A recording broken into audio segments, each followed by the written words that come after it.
Bonjour, je suis Fred. Bonjour, je suis Yolande. Bonjour, je suis Berlin. Bonjour, je suis Constant Biot. Bonjour. Morning. Hello. Welcome to my pastor and me, mon pasteur et moi. Donc, this is a podcast where faith meets real life. It's not just about the sermons on Sundays, it's about conversation. So together we share experiences, we share testimonies and reflection that shape our walk with God in everyday life. Donc, je suis votre hôte, le pasteur Denis Ekobina, et c'est un moment où les membres de notre communauté peuvent avoir un espace et qu'on peut entendre leur voix. We can talk about kingdom insight, honest voices, and the journey we live as a family. So, le but c'est quoi? Grandir ensemble et en même temps aussi exprimer ce qui sont dans nos cœurs et ce qu'on comprend dans notre communauté parce que la foi c'est un voyage. So let's dive in. Welcome to my pastor and me. Bienvenue à mon pasteur et moi.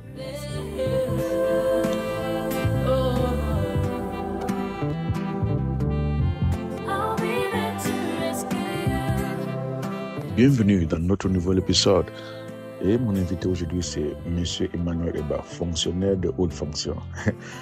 Et aujourd'hui, on va poser 3 questions à M. Eba. La première des questions, c'est qu'est-ce que tu as marqué le plus dans ce message de la salle de trône, de la salle de conseil, et comment tu appliques ça dans ton travail? M. Eba, bienvenue.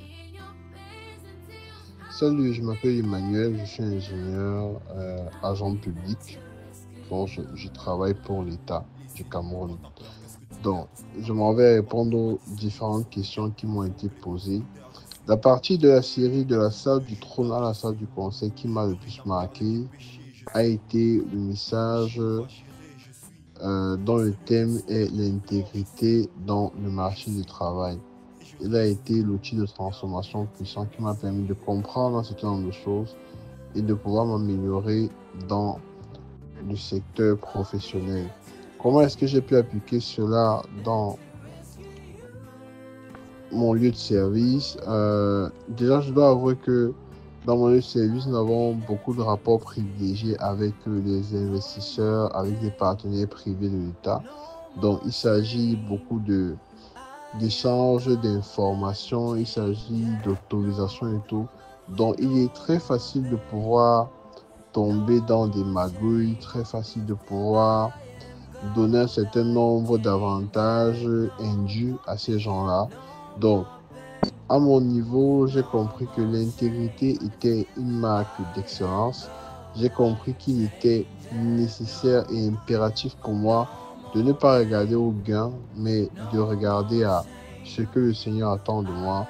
Et c'est le leitmotiv qui me permet tous les jours de pouvoir travailler et d'être serein dans la tête. Parce que je me suis rendu compte que plus tu es intègre, plus tu as la paix du cœur. Un petit témoignage, c'est que j'avais été affecté à une mission avec une entreprise dans une partie du pays.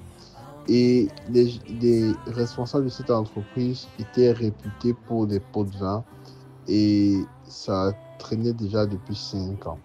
Par la grâce de Dieu, étant nouvellement dans ce processus, je suis venu avec ma façon de faire et véritablement, il y a eu un changement dans leur comportement parce que ils ont essayé justement aussi d'essayer avec les pots de vin comme d'habitude, mais ils ont été butés par la personne que j'étais, par ma nature d'enfant de Dieu. Et du coup, ce qu'ils ont souvent eu l'habitude d'avoir, ils n'ont pas pu les avoir cette fois-ci comme avantage.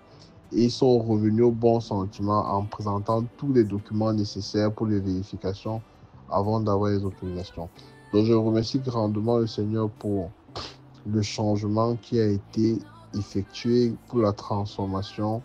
Et je pense avoir eu un impact positif au sein de mon service et avec mes collègues. Avec des changements, quels changements tu penses que tu peux faire pour continuer à marcher selon la volonté de Dieu dans l'intégrité? Quel est le changement que je sens que Dieu me demande de faire davantage dans la salle du conseil par rapport à ma vie, à la conscience que j'ai appris? Je pense que c'est davantage de rigueur dans ma prise de décision, davantage de rigueur dans mon caractère et surtout pouvoir faire au-delà de ce qu'on attend de moi. Parce que généralement, je m'en tenais à faire le strict nécessaire ou à faire uniquement ce qui m'est demandé. Mais je pense que l'excellence, c'est aller au-delà de ce qu'on nous demande et d'anticiper les besoins futurs. Donc, je suis vraiment reconnaissant au Seigneur pour cette série de la salle de la salle du trône à la salle du conseil. Et je crois véritablement au Seigneur pour la transformation. Merci. Merci, M. Emmanuel, pour cette partage.